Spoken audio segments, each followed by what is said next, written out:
The warning had been entered into the Interstellar Council's official record on the 14th day of the cycle of Ash, approximately 6 standard years before anyone decided to ignore it.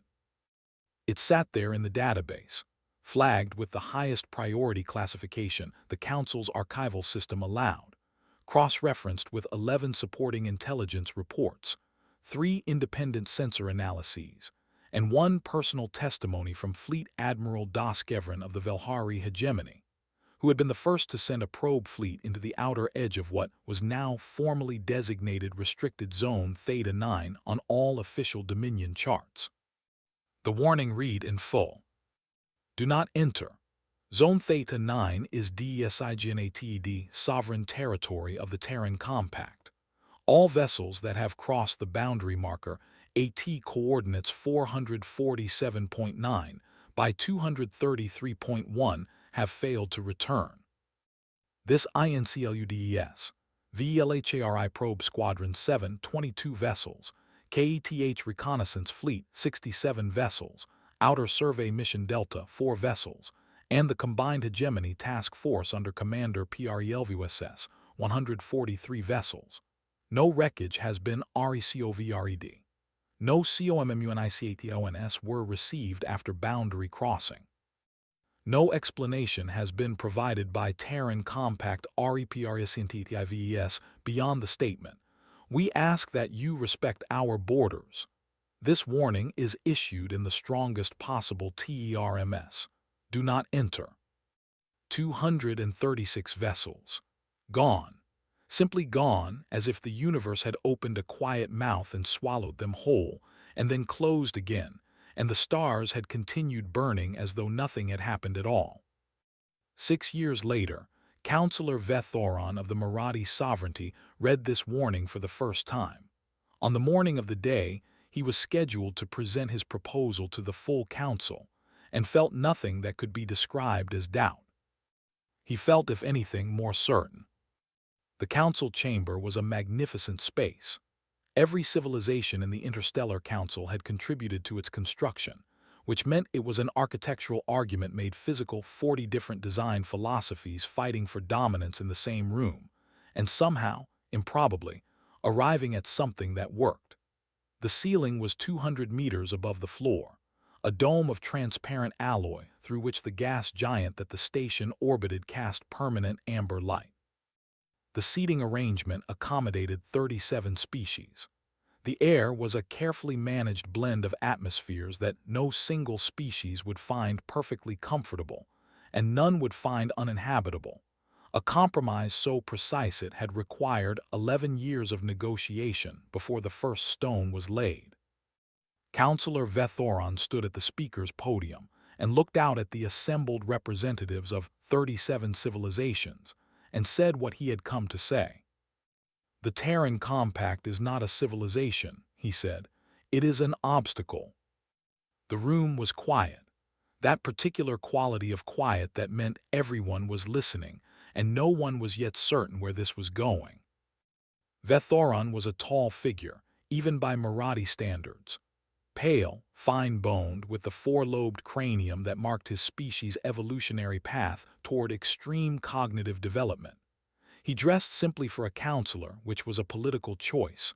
Simplicity read as confidence among the Marathi, and Vethoron had been confident since birth and had never seen a reason to stop. "For 11 years," he continued, "the Terran Compact has occupied the Theta 9 corridor. For 11 years, they have refused to allow passage through their space, regardless of the commercial and strategic significance of that route to every civilization at this table. For 11 years, they have taken vessels that crossed their declared boundary and," he paused for effect because effect was a legitimate tool, "made them disappear." Murmuring around the chamber.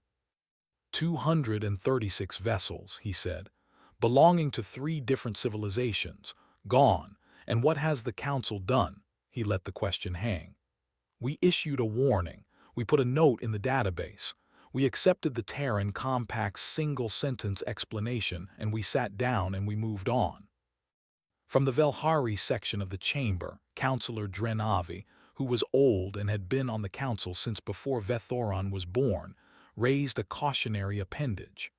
"The warning exists for good reason, Counselor. We do not know what happened to those vessels. The Terran Compact has demonstrated." "Demonstrated what?" Vethoron's voice was controlled, but only just.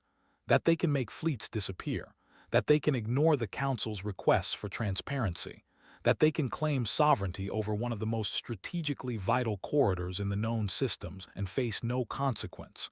He looked around the chamber. "That is not a demonstration of capability.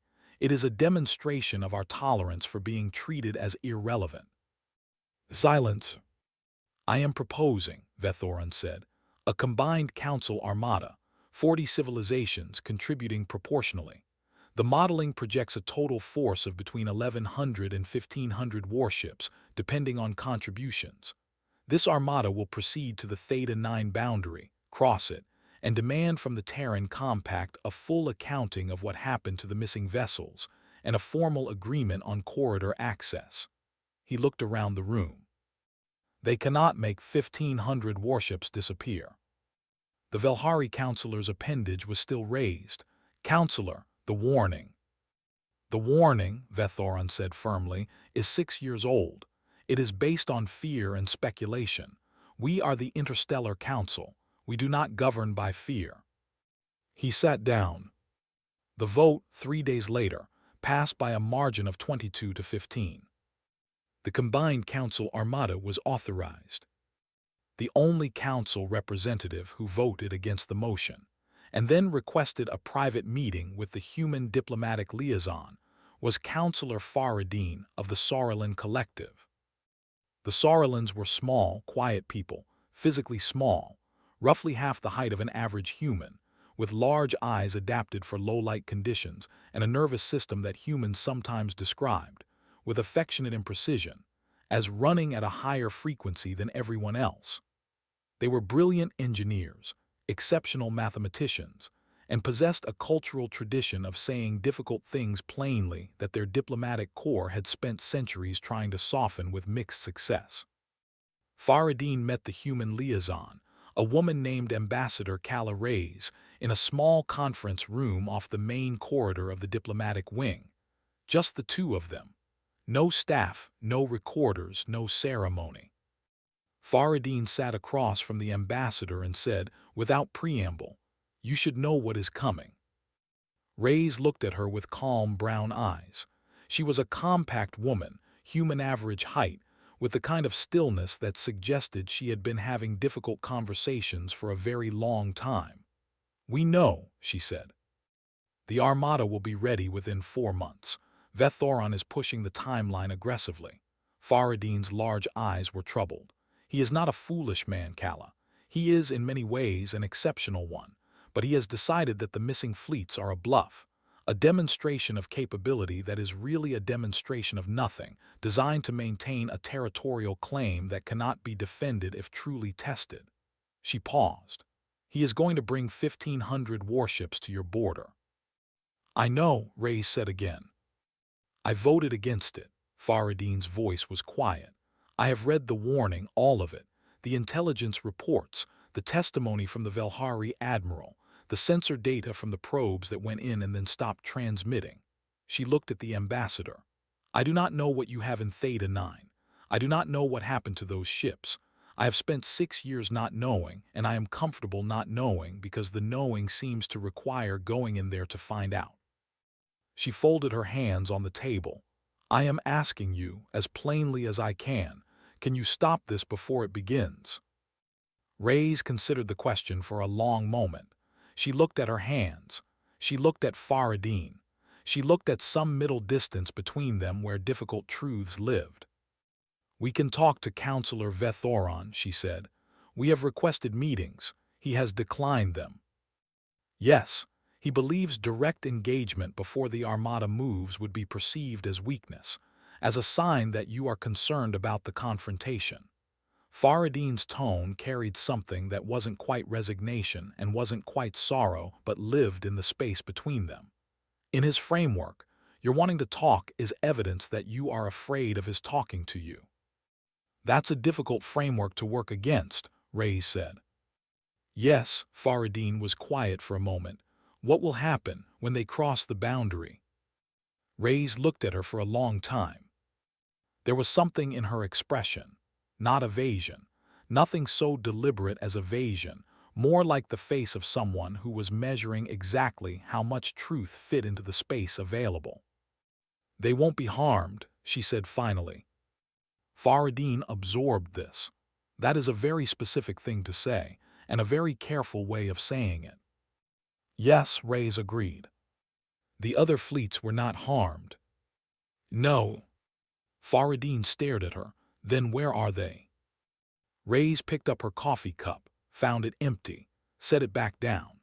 She looked at the ceiling for a moment, and then back at Faradine, and when she spoke her voice was very quiet and carried in it a quality that the Saurilan would later spend a long time trying to describe accurately, and the best she would ever manage was the voice of someone who is proud of something and also tired of it.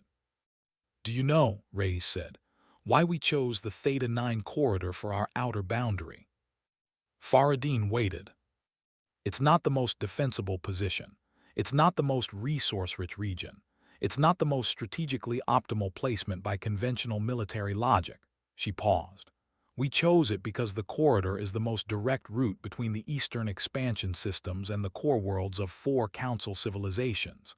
It is, essentially, the fastest road through this part of the galaxy, and if you control access to the fastest road. She left the sentence unfinished. Faradine completed it slowly in her own mind. If you control access to the fastest road, you do not need to be the strongest. You need to be the most indispensable. The missing fleets, she said, you didn't destroy them. No, Reyes said. You have them. A pause, 1 breath long. They're comfortable, Reyes said. They're being treated well. We've had some very interesting conversations. She set her empty cup down again. We always offer to send them back. Most of them asked to stay a little longer. The Keth commander, when we finally did return his ships, told his hegemony leadership that it had been the most informative 3 months of his career. Faradine stared at her. You captured 236 warships, she said slowly, without destroying any of them, without losing any of your own vessels. And then you, she stopped, started again. You kept them and talked to them. And fed them, Reyes said. We take hospitality seriously. The silence in the small conference room was total. How? Faradine asked. It was the only word she had. Reyes looked at her steadily. We'd rather not say. 4 months later, the combined Council Armada assembled at the staging point 12 light towers from the Theta 9 boundary. It was, by any measure, an impressive force. 1,473 warships, drawn from 28 member civilizations, representing the largest coordinated military operation the Council had organized in its 300-year history. The formation stretched across a volume of space that made veteran commanders feel something approaching awe. The combined weapons output, according to tactical analysis, was sufficient to reduce a small moon to component atoms in under 20 minutes.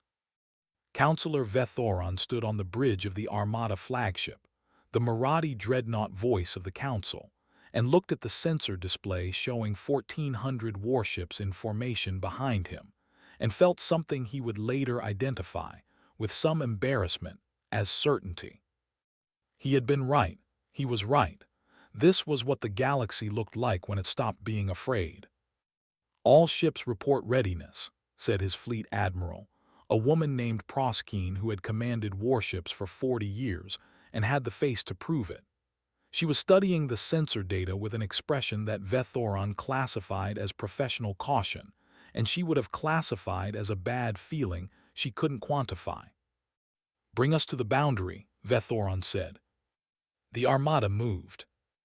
It moved in the slow, massive way that large fleets move, not quickly, because nothing that large moves quickly, but with an inevitability that was its own kind of statement. 1,400 warships crossing 12 light towers of space, and across the boundary ahead, sensors showing nothing. Empty space. Stars. the ordinary silence of the universe going about its ordinary business. They reached the boundary marker, a series of buoys, simple and unadorned, broadcasting a single repeating message in 47 languages. You are entering Terran Compact sovereign territory. Please contact us before proceeding. The buoys had been there for 11 years. They were unremarkable objects. They looked nothing like a threat. "We're being hailed," said the communications officer. "Of course we are," Vethoron said. "Ignore it." "Sir." "Ignore it, we cross." The Armada crossed the boundary. For 30 seconds nothing happened. The stars continued burning. The ships continued moving. The sensors showed empty space ahead, deep and untroubled. Proskine watched her screens.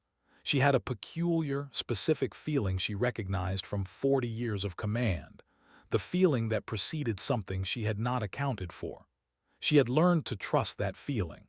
She had learned this lesson the hard way twice, and both times had been survivable only because she had trusted it in time. "Something's wrong," she said quietly. "Nothing is wrong," Vethoron said. "We are projecting." Every sensor array on every ship in the Armada lit up simultaneously. Not weapon locks, not incoming fire, something stranger. Something that took the sensor analysts on 1,400 different ships approximately the same amount of time, about 4 seconds to begin processing, and approximately another 30 seconds to begin understanding, and considerably longer than that to fully accept. The space around the Armada was no longer empty. Vessels had appeared, not jumped in, not decloaked in any conventional sense. They had simply become visible, as though the emptiness had always been a kind of fiction that had now been politely corrected. And they were everywhere. Above the formation, below it, flanking it on all sides, occupying the space ahead, and now, sensor data was confirming, the space behind as well. The Armada was completely, geometrically, entirely surrounded. The vessels were not Dominion design. They were not the angular, brutalist architecture that intelligence reports had described for the unyielding Horizon class. These were something else, different in proportion, different in character, but sharing one quality with every human vessel Proskine had ever seen in data files.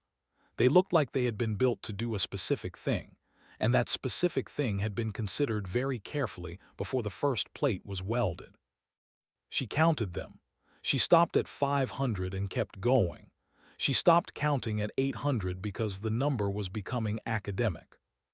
"All ships," she said, and her voice had the particular flatness of complete professional control applied to something extraordinary.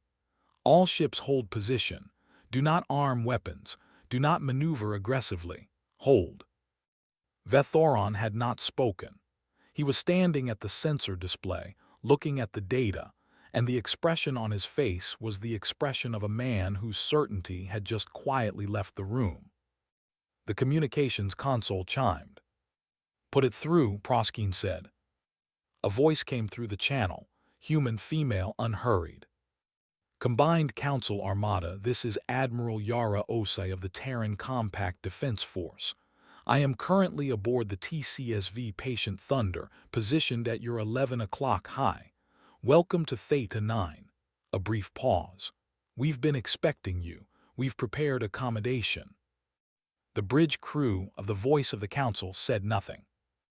"I'd like to suggest," Admiral Osei continued, her voice carrying the same quality it had carried 6 years ago in a different corridor, that deep, patient, absolute calm, "that we avoid the next few steps that your tactical doctrine probably recommends, because they won't go the way your models predict, and we'd rather not damage anyone's ships if we don't have to.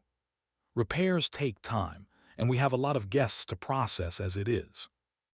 Vethoron found his voice. "This is Counselor Vethoron of the Marathi Sovereignty, authorized representative of the Interstellar Council. You are." "Counselor," her tone did not change. "I know who you are, I've read your proposal, I actually have some respect for the logic of it even though I disagree with the conclusion." Another pause. "I'm going to ask you to do something that will feel counterintuitive. I'm asking you to trust that I mean what I said. No one will be harmed. And I'm asking you to come talk to me. A beat. There are some people I'd like you to meet. What happened next took 48 hours and was, depending on who you asked later, either the most extraordinary diplomatic event in council history or the most elaborate proof of a point ever constructed. The Armada was, technically, detained. But detained was a word that required some examination in this context, because the vessels were not disabled, the crews were not restrained, no weapons were confiscated, and at no point did any human vessel fire on anything. What had happened was more precise than detention and stranger than anything Proskeen's 40 years of experience had prepared her to describe.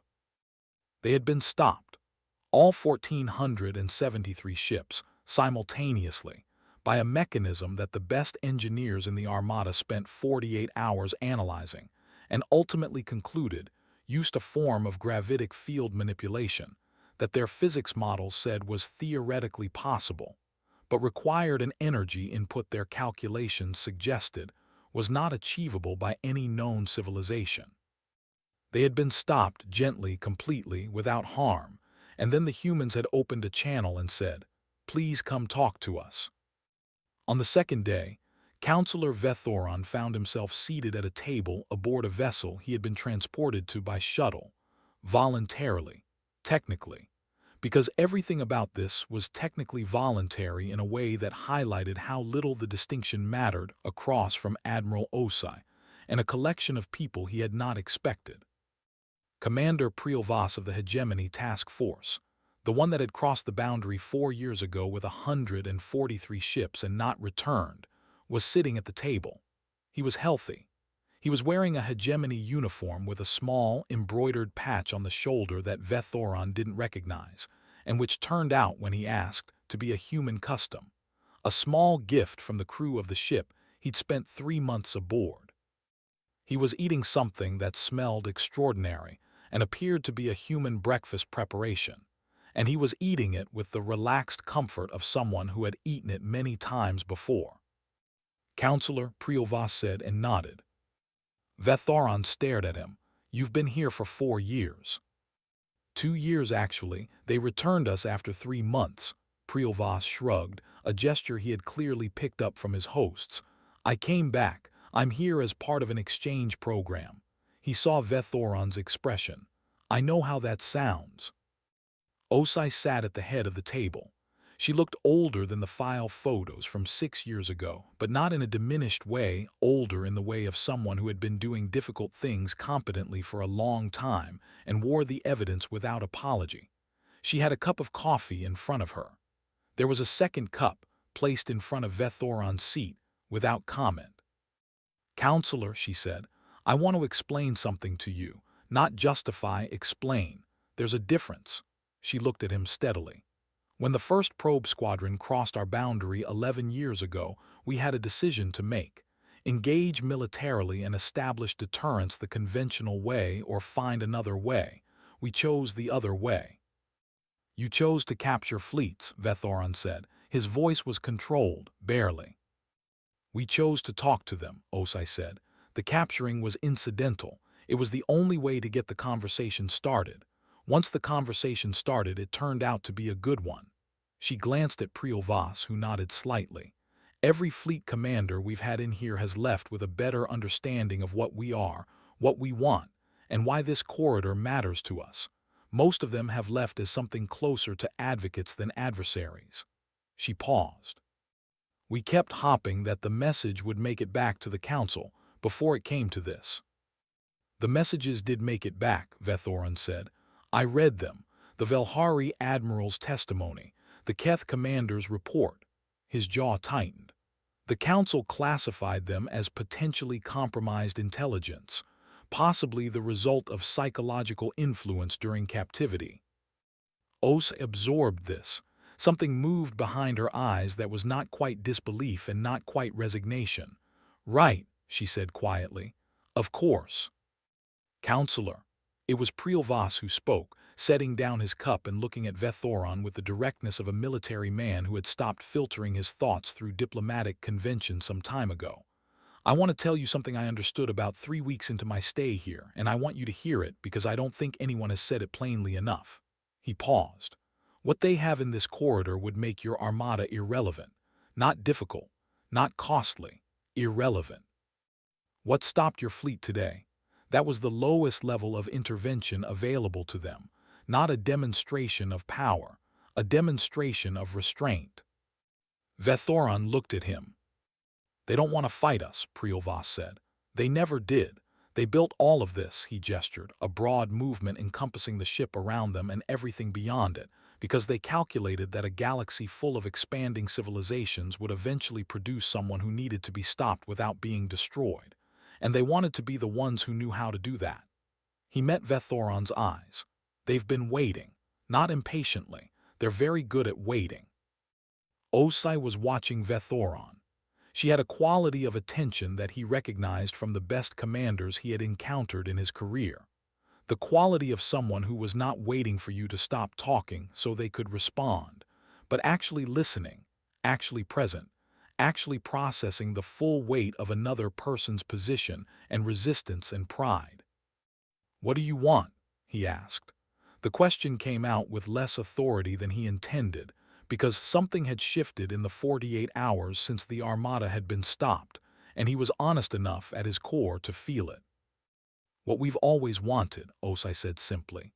"An agreement, corridor access on terms that are fair to both parties, formal recognition of our sovereignty, trade relationships, the same things that any two civilizations negotiate when they decide to exist near each other instead of around each other." She picked up her coffee. "The ships you're asking about, the ones in the database warning, we didn't keep any of them. They all went home. The ones who came back because they wanted to." She looked at him. "We would rather have friends than a reputation." Vethoron was quiet for a long time, long enough that the silence became a kind of answer in itself. "The Council," he said finally, "will require a full accounting of the technology used today, of what happened to the other fleets, of the full extent of your—" "They'll get what's relevant to the negotiation," Osa said, not unkindly.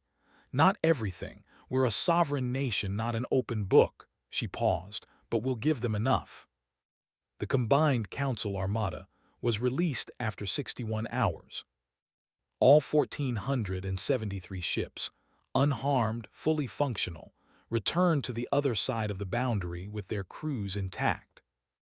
Each ship's communication system contained a diplomatic package from the Terran Compact, a formal proposal for corridor access negotiations, a list of suggested meeting locations, a brief historical summary of the corridor's strategic significance from the human perspective, and on every single ship, a container of what turned out to be hand-roasted coffee beans, with a note that simply said, "We look forward to talking."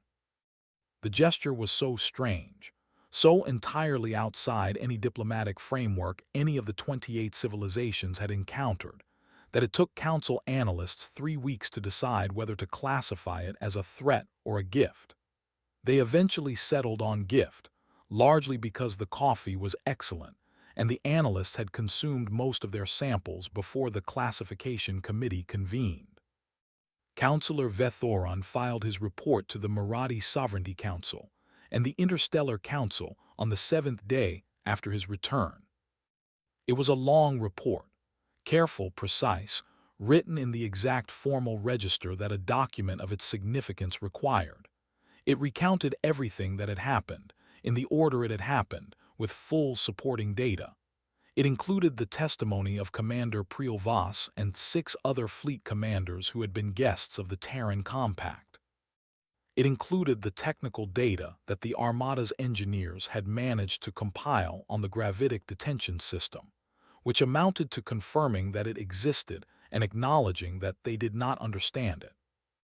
Near the end, in a section labeled Assessments and Recommendations, Vethoron wrote something that he had thought about for 6 days before committing to paper, because he was a man who took words seriously and understood that some words, once written in an official document, could not be taken back.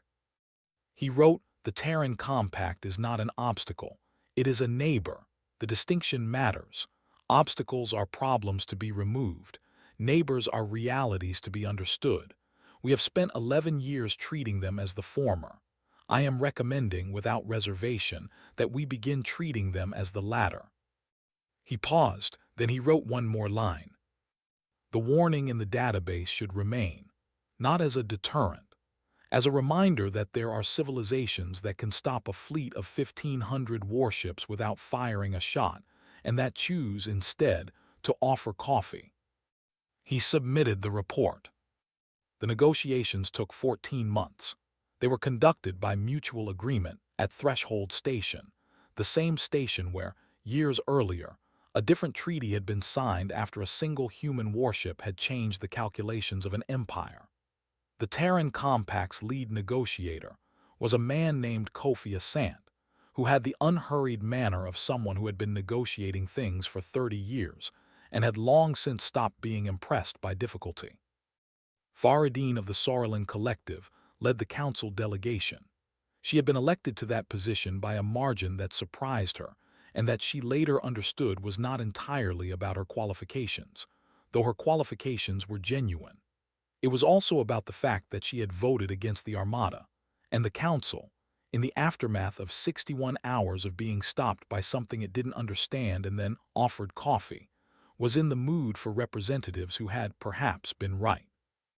On the final day of negotiations, as the corridor access agreement was being prepared for signing, Faradine sat across from Kofi Asant in the small break room adjacent to the main conference chamber, and they drank coffee, human coffee, which she had developed a sincere appreciation for over 14 months, and she asked him the question she had been constructing for most of that time. "The technology," she said, "the gravitic system, the cloaking, or whatever it is, how long?"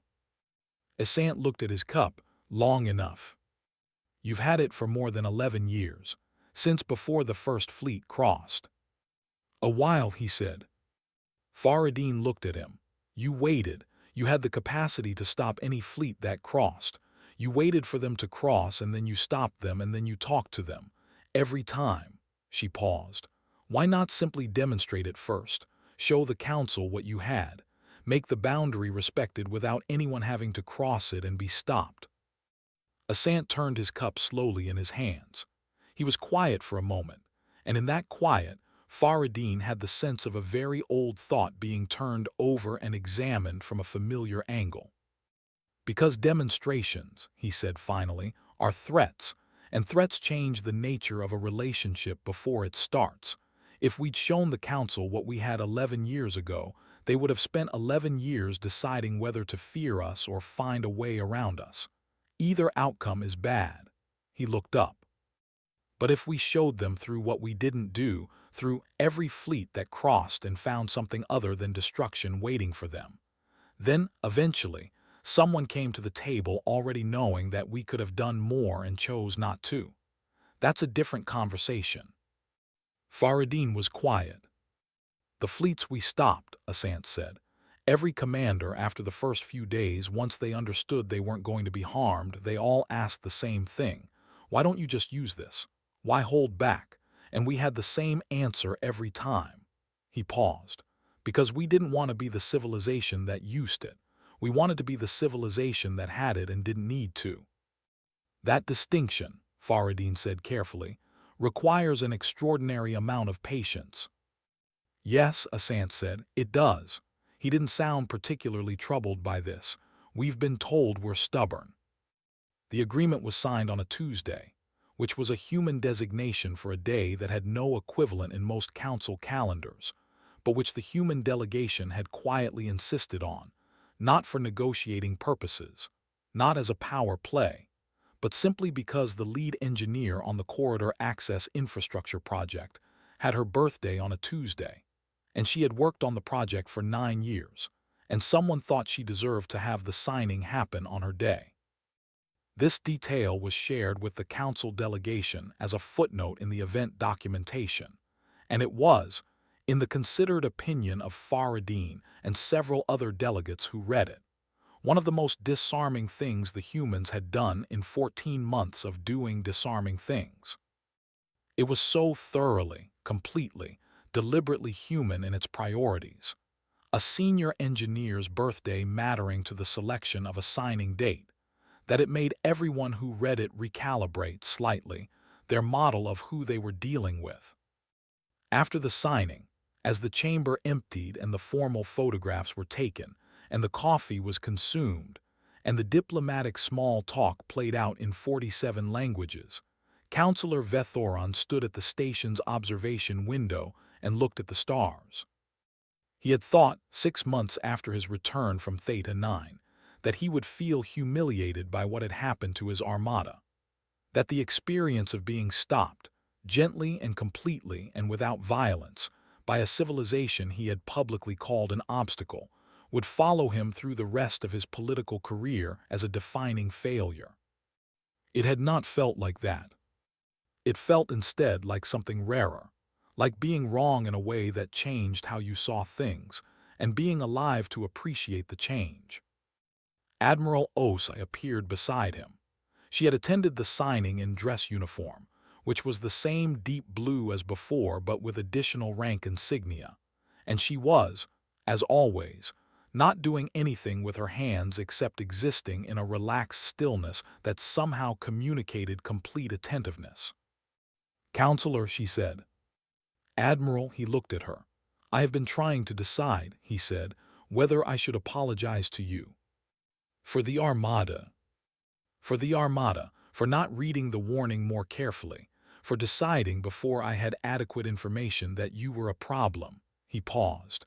"I made assumptions about what a civilization capable of making fleets disappear would be like, what it would want, how it would behave."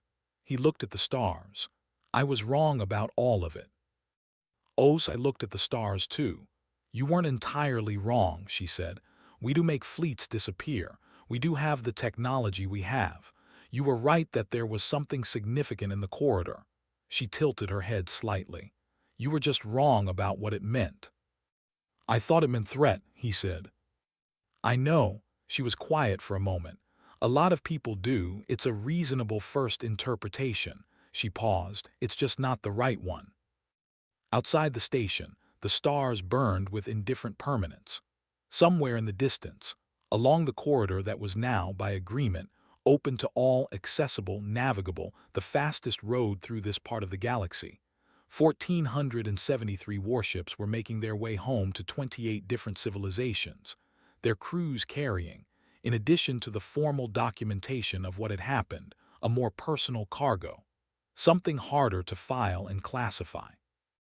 The particular knowledge of having encountered something that could have destroyed them, and been offered breakfast instead. It was not, Vethoron reflected, what anyone had expected. He was beginning to understand that this was, for the humans, entirely the point. "The warning in the database," he said. "My report recommended keeping it." "I know," Osai said. "We read your report." He looked at her. "You read my report." "We read everything," she said, and there was something in her voice that might, in a different context and a different universe, have been a smile. "We've been paying attention to the Council for a very long time, Counselor. That's rather the whole point." He thought about this, about the patience it implied, the decades of watching and waiting and building and choosing always, the option that preserved rather than destroyed. "What are you?" he asked. It came out more plainly than he intended because he was tired and the day had been long and the question had been sitting in him for months. "As a civilization, what is the thing that you are?" Osai looked at the stars for a long moment. "Stubborn," she said finally. "Mostly. Very, very stubborn." She picked up her coffee cup, found it empty, considered it.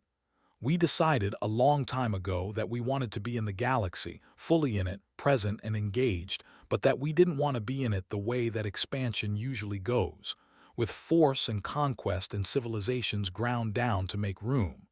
She set the cup down. "So we built a different way. It took a long time. It required being patient when patience was not comfortable and being still when movement felt like action." She paused, and it required being willing to stop a lot of fleets without destroying them and feed them and talk to them and send them home with coffee. Vethoron looked at her. Did it work? She glanced at him sideways. Outside the window, the corridor stretched into the darkness, open now, a road between worlds. "You're here," she said, "and you're asking me that question instead of the other questions you came here planning to ask." She picked up her empty cup again, looked at it, put it down. "I'd say it worked." The corridor gleamed outside the station. Ships moving through it now, early traffic on a new route, lights moving in the dark like slow thoughts. Somewhere in the databases of 37 civilizations, the warning still existed. Do not enter. It would stay there, unchanged, because Vethoron had recommended it, and because it was, in the final accounting, accurate. You should not enter human space without permission, without invitation, without the conversation that was the price of the road. The price was not blood. The price was not subjugation. The price was attention. The price was honesty. The price was sitting across a table and drinking something warm and being willing to be changed by what you heard. Most civilizations offered that exchange, found it reasonable. Most civilizations, Vethoron was realizing, had not encountered it before. And